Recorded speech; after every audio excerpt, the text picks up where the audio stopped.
The pre-con, non-con resume is complete, and heading into this off week, idle week, improvement week, there's a lot to discuss heading into the Big Ten, start of Big Ten play. So let's do that with some updated stocks. This is the Stock Watch on the beat with Austin and Birm. Okay, I'm Birm. He's Birm. He's Austin. I am Austin. We don't always do stocks all week, every week, but No. when you have a 3-game body of work outside of the league, you got a chance to regroup. So next week we won't do one. Yeah, you're going to find out a lot about this team. In the Actually, next we probably will, because we'll be taking ones to watch for the Big Ten. Never know, but we've got a really big stretch of games coming up for Ohio State, and we have data. We have 3 weeks of games. The season is already a quarter over, which is The regular season. The regular season is a quarter over, which is nuts. But what's also more nuts is that like it could go from being a quarter over to being like 8% over, depending on how long it goes. So it's... Don't check the math on that. I'm not good at math. I'm not here to do math, but I do think it's important that we add up all of the things we've seen in the last few weeks and try and formulate some new thoughts about guys that we've obviously talked about a lot for the last, year. So let's do it this way, because I just realized we're definitely going to do a stock watch before Big Ten play next week. So let's focus this one on guys who enhanced their stock the most in the first 3 weeks. Maybe that way there won't be as much crossover for next week's stock watch. Okay, but we know a lot of these guys are pretty much the same players. That's the problem. I do want to start, if I may, with a player that has been unfairly overlooked, not because he's not playing really, really well, but because Arvell Reese is an alien. And that is You're talking about Sonny Sonny Styles, who has played excellent football in the first 3 I'm weeks. glad that you've decided to give him his full name. He's playing really, he's no longer Alex. He's earned Sonny. He's playing really, really well. I think he was the Big Ten's highest ranked linebacker last week by PFF. The dude's playing good ball, but every week we're seeing Arvell Reese do something athletically that freaks you out, and you're like, oh my gosh. And so when Sonny's just out there doing the solid work and making the plays, making the consistent plays, being where he's supposed to be, it's not maybe quite as sexy, it's not quite as eye-popping, but he's still the 6'4", 243-pound, 4'4", 38-inch vertical freak. And from an NFL perspective, if we're talking who's changed their stock the most, because Arvell went from being an unknown to a first-round pick discussion in the eyes of most national people, not around here. We were talking about him as a first-round pick for the last 6 months. But with Sonny, I think there's a lot of can he actually be a full-time linebacker? Because even a year ago where he's playing next to Cody Simon, there were times when athletically you're like, he seems to really struggle in coverage, or not really, he didn't seem physical enough. That is not the case right now. He is dominating, doing a lot of different things, seeing the versatility of having him and Arvell both being in edge rusher type situations. I think once he gets to the NFL, that's where Sonny's really going to excel.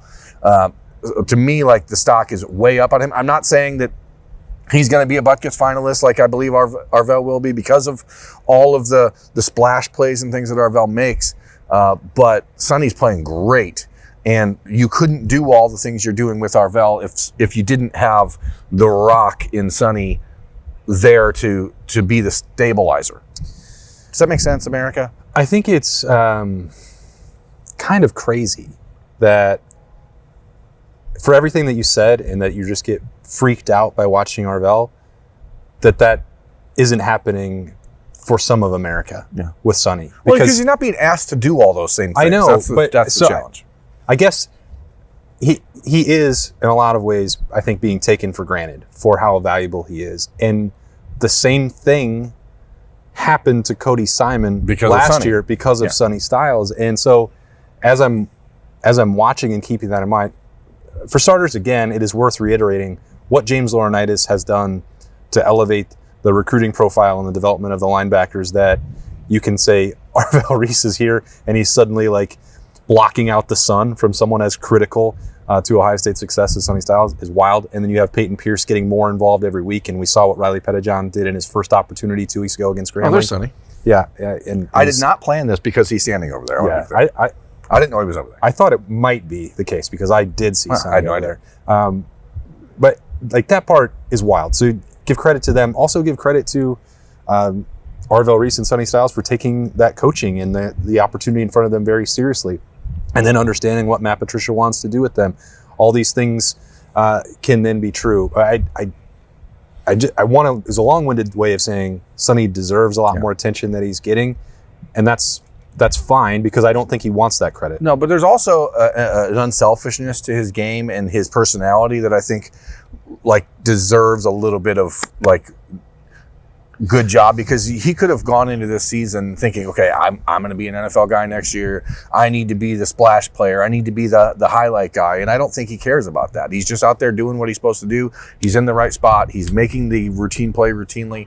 And he just has not been given the accolade that he deserves over the first 3 weeks. And that's because, again, nationally, around the Big Ten, again, not in this building, nobody had really known what Arvell Reese was going to be except for the people who have been in here. So I think it makes sense that people are talking about Arvell the way they do, because they're like, whoa. But like, what are they doing? Whoa. We've already seen that. We knew that Sonny was just going to be the rock. So the wheels are turning up here. It's a dangerous place to be. Oh, yeah. I can't remember. It feels like we maybe had one conversation at some point where it's like, well, Sonny may now be doing some of the things that Cody did because you have a full year body of work at linebacker. You're going to maybe putting the headset, the helmet communications on Sonny. He's going to be the captain of that defense. We've seen some of that. But if Sonny is the evolutionary version of Cody Simon, how can that also exist at the same time that Arvell was like this evolutionary version of Sonny? I don't. Well, these are the things that Ohio State's doing. We talked about it a little bit on Snapchat. I feel like worlds are colliding. You've got all these parts, and I mentioned it on the Letterman Row message board on Sunday after watching Saturday's game. I said that I think it will be almost as difficult to replace what Jalen McClain does in this year's defense next year when you have to. When Jalen McClain takes over. I think you caused some panic with that. Yeah, when Jalen McClain takes over the Caleb Downs role next year, how do you replace Jalen, who's trying to replace an irreplaceable player in Caleb? But I think it might be harder to replace Jalen because he's really freaking good. So like it's fun. I mean, this is how it should be every year. New athletes are getting bigger, faster, stronger, and so that is the way it goes. It's the evolution. So, the evolution will be televised. It will be. What I like to do and not do when it comes to talking about true freshmen. Yeah. And I was probably even more reticent, definitely more reticent, let's put it that way, about Devin Sanchez and the ability to play than I got heading into the season for Jeremiah Smith a year ago. Well, you came around on JJ eventually. For sure. Yeah. I mean, I watched him, and by the end of spring practice, it was like, Ryan Day's like, well, you got to limit his reps. Yeah. But that didn't happen. And there's load management for a true freshman who's been here for 2 months. Yeah. Like, well, that's different. But then, so that's in the mind, and I was open to the possibility that Devin Sanchez could do that. But the nature of that position, and then comparing where he was in spring to where Jeremiah was the year before, which is not fair, but that's just sort of the nature of where the conversation was. Like, okay, I'm not sure that I see that. And I'd say that Devin Sanchez was also self-scouting and very open about the fact that there were struggles in spring and it wasn't going to be as easy as maybe he anticipated. Hopefully we'll get a chance to talk to him about that directly soon. But he not just going out there against Texas in the dime package and having one-on-one opportunities in an opener, that was eye-opening in itself. But there was a period on Saturday against Ohio where Lorenzo Styles goes down with a shoulder injury. Jermaine Matthews moves to the slot, and lo and behold, Devin Sanchez goes out there, and he is now the secondary outside corner next to Davison Igbinosun, or on the other side of the field. That I did not anticipate happening. Back in the spring, when we were speculating about what the nickel would look like, it's like, okay, you can move Jermaine Matthews in there, and Aaron Scott is giving you another option there. You could go with Bryce West in the nickel. He had good camps, good offseason. The choice that Matt Patricia, Matt Guerreri, and Tim Walton made on Saturday, I don't think it should be dismissed for a variety of reasons. A, because Jermaine Matthews is willing and able to move into the slot. Big deal. They chose to do that. But the reason, and the guy that they put in behind was Devin Sanchez. And so maybe that shouldn't be a surprise at this point because he'd been playing in the dime. He played against Texas. But that's now twice in the first 3 games that there have been high leverage opportunities, and Devin Sanchez got those snaps. It's not not an NIL thing. It's not a you must play. Sometimes we have those conversations. You got to get them involved in the second games. These are moments of consequence in the first 3 games. I did not think that was going to happen, and feels like a rocket ship. I thought maybe it would happen when he signed. I didn't think it would happen at the end of spring, and now it's like, well, this is what's happening. And because we were unfortunately restricted to a lightning round with the defensive coordinator, Matt Patricia, on Tuesday, nobody really dove into that decision. And I would like to know, is that because, is that saying more about the trust in Devin Sanchez or more about the concern that somebody else is able to step up and fill Lorenzo Styles' role if he's not on the field? Because I don't think it's concerned, because that is what they repped in spring. There was this, but it was Aaron Scott. Yeah, no. I mean with Jermaine, because that part didn't necessarily surprise me. I know that we talked about Bryce West, Miles Lockhart. You could incorporate Malik Hartford, sure, whatever, have Jalen McClain there. That part, that was almost 50-50 at the end of spring. We don't see all that as much of training camp as we do spring. But when Lorenzo came out, Jermaine was getting all of those reps in spring. Maybe that in a month's time they could do something different. Yeah. But for right now, seeing Jermaine in the slot didn't come as a massive surprise to me. Seeing Devin Sanchez be the one that allowed that to happen was more notable. But it shouldn't be a huge surprise when 5-star athletes do 5-star things. Yeah, I guess you're right. This is who they are.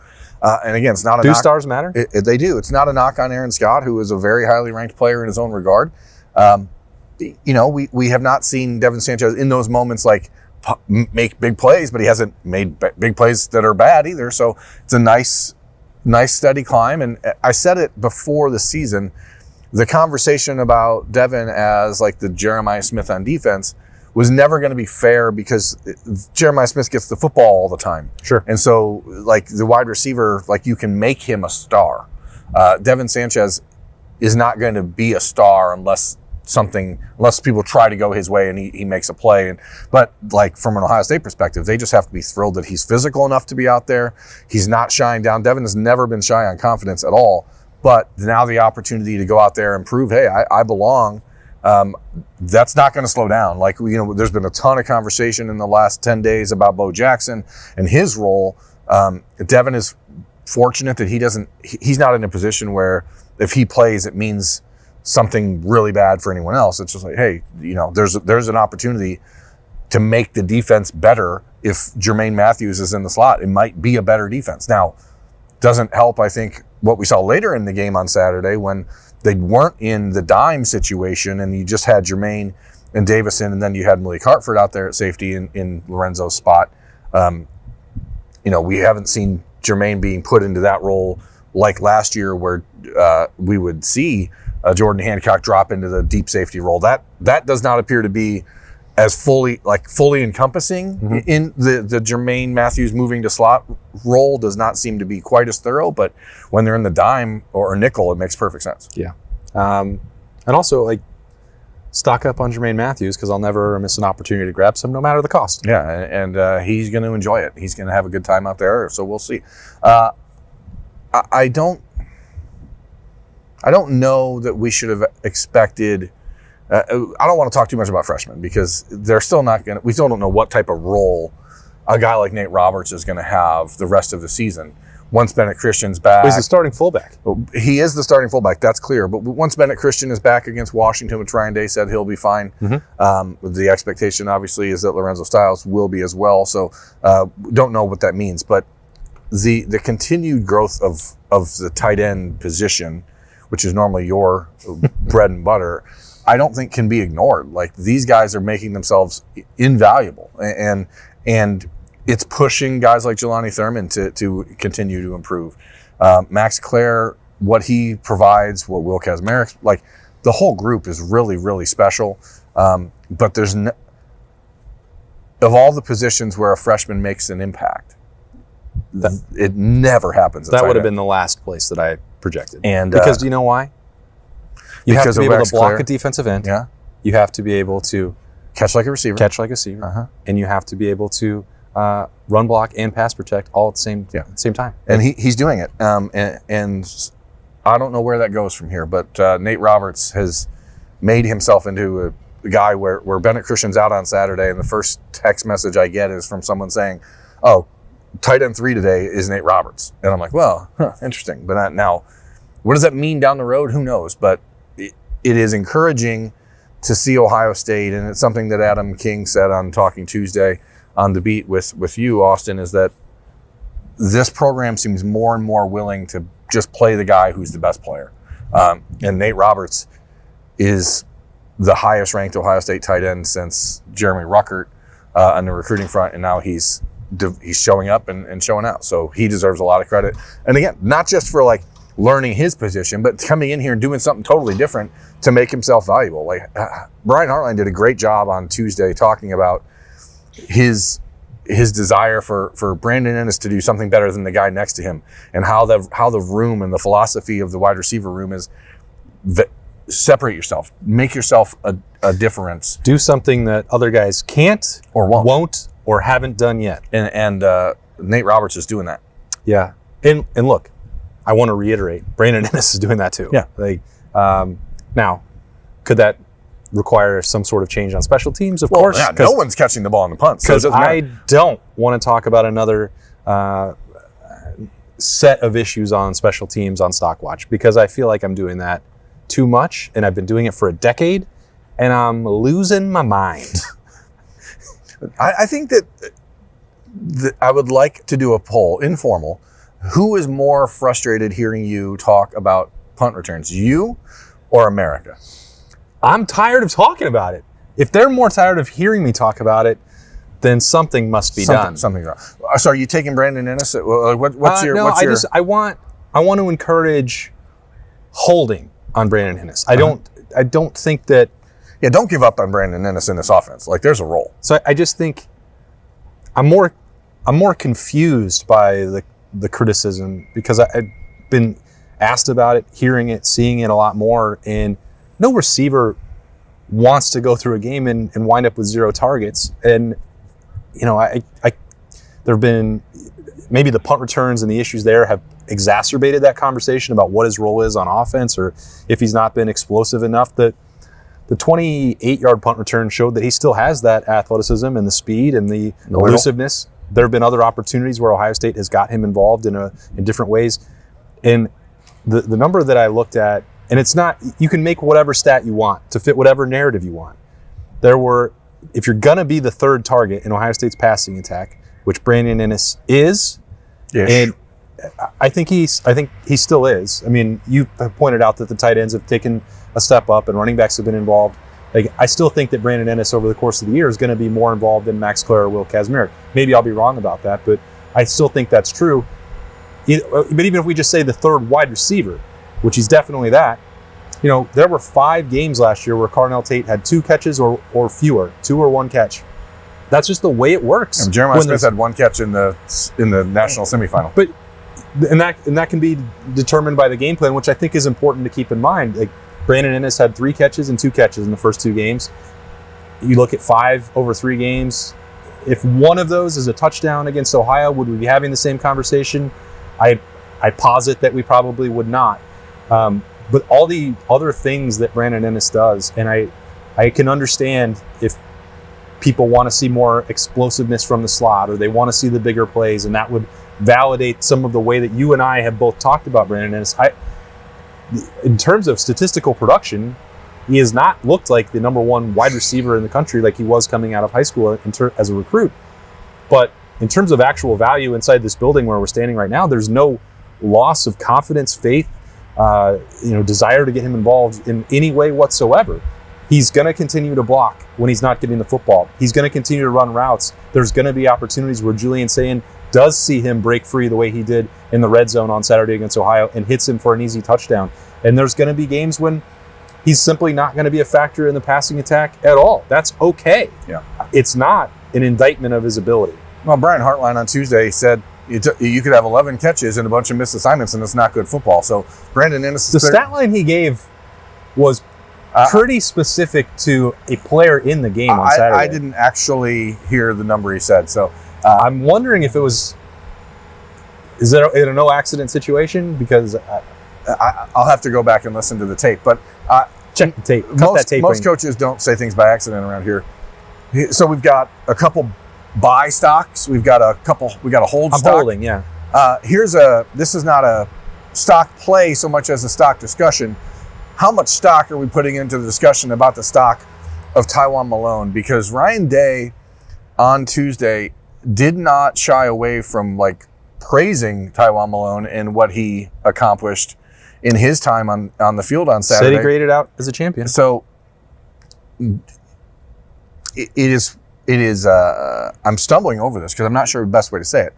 Are we truly of the mindset of the belief that Taiwan Malone has closed that gap on Edric Houston so much that they decided Edric was not going to play the first quarter? And I know Ryan Day said, yeah, I saw we rolled him in there. We were rolling. That is coach speak, because he didn't want to answer whatever was the actual reason for putting Edric Houston behind Taiwan Malone. But what are the odds? Let's just play it this way. What are the odds that Taiwan Malone is out there first rep against Washington? Because I don't personally believe that that's going to happen. I would say 10-1.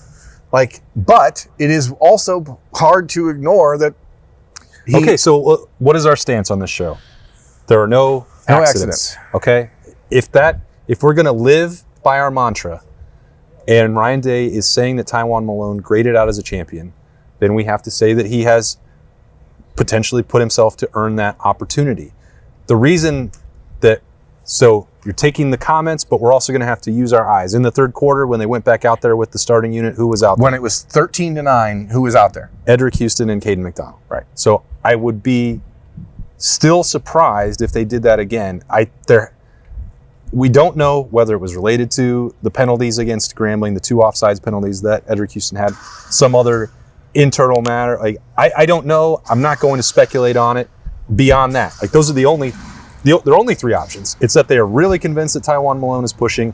It was a penalty, 1 week sort of disciplinary matter, or something else that we have no idea what that would be, and we have no reporting on that. Which would seem very out of character. Which for exactly 1 quarter worth of work, I don't really know how that applies. Yeah. So out of those, I'm leaning towards still this being a reflection of the penalties and a message to a young player who's still growing. Because also, Edric hasn't, when we talk about, Brandon Innis not looking like the 5-star, in terms of actual on-field production through 3 games, Edric hasn't done any of the things that you and I thought that he would so far. No, he's not been as dominant as we would have thought, especially lined up next to Caden McDonald.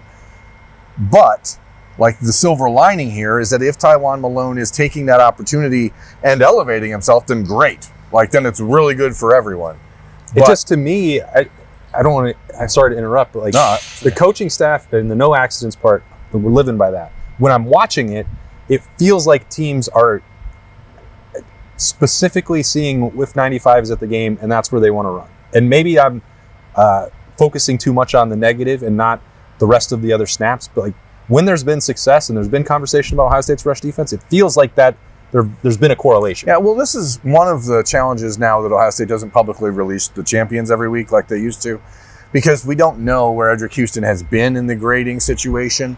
We don't know what his grade was on Saturday, despite not playing the first quarter. So it's hard to really stack them up apples to apples. But again, when it's 13-9 in the third quarter, Edric's the guy out there. Yeah. So it's just one of those things where I'm like, so what are your odds then? I don't know, 5-1 maybe. Okay. I think it's closer than the 10-1, because Ohio State is pretty conservative when it comes to grading people out as champions. Traditionally, at least a lot of other positions are. I don't know exactly how Larry Johnson's grading it, so that is also a challenge. But I don't think it's a coincidence that Taiwan started. There's a reason he did.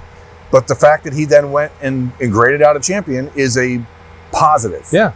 So that is, the Buckeyes need to be better up front. They need to have a more stout defensive line. And if you can pull along Taiwan Malone, whether that's the carrot or the stick for Edric, everyone learns different. Everyone gets motivated different. Good. But I'm interested to see what happens there moving forward. So yeah, I think it's one of the more fascinating there's not a lot of personnel areas on this team that we have there's uncertainty. There's a handful, but it was also right about improvement week a year ago where Ohio State walked into some meeting rooms and said, Edric Houston needs to be on the field, and then it took off. And the messages, the coaching, they're all going to be different. I don't think that there's any question in my mind, even if Taiwan Malone is coming along, and if I'm taking it at face value, what Ryan Day and the coaching staff are saying, and champion grade and all that, that's great if the depth is rising. Yeah. The ceiling is still with Edric Houston reaching his true potential. And if we go back to a year ago, Edric got those opportunities in games and then had dumb penalties and then cost himself some opportunities. So we'll see if that's a recurring theme. But I think the ultimate result of it is that the rising tide will lift all the boats here. Yeah, no, I mean, there's no negative. It doesn't make any difference to me or you who is doing it. Someone just has to meet the standard because I'm told that it's the standard. The standard is the standard. Fact check, true. All right, that's important to keep in mind. And those are the latest stocks to monitor here on The Beat, a Wednesday with Jeremy Birmingham and me, Austin Ward. Thursday, that's right, it'll be 3 thoughts. After 3 games. It won't be from in front of the Woody Hayes Athletic Center because no media availability, so no snap judgments later on. So 3 Thoughts Thursday will be the next time you hear from us. And then we have a Freaky Friday. That is going to be a mailbag. The Austin and Birm Show at gmail.com if you want to send us in a question for that. The Austin and Birm Show at gmail.com. We'll tackle all of that as improvement week, off week, idle week, shenanigans roll along. He's Birm. I'm Austin. We appreciate you very much for joining us for 97.1 The Fan, 10 TV, 10 TV Plus, Apple, Spotify, anywhere. Thanks again for watching and listening. We'll talk to you tomorrow.